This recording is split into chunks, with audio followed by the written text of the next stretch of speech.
السلام عليكم ورحمة الله وبركاته. الحلقة الثانية من آخر كلام اليوم في رمضان. النهاردة في تاني يوم من أيام رمضان بنقدم دعاء لله سبحانه وتعالى وندعو الله أن يتقبل.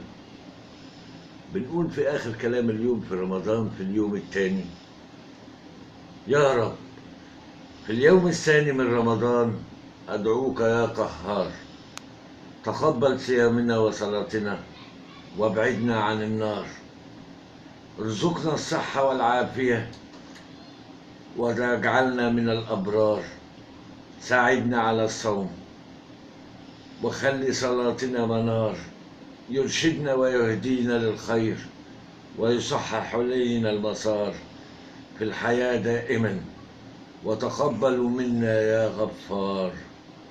آمين آمين آمين يا رب العالمين. اللهم تقبل منا يا رب.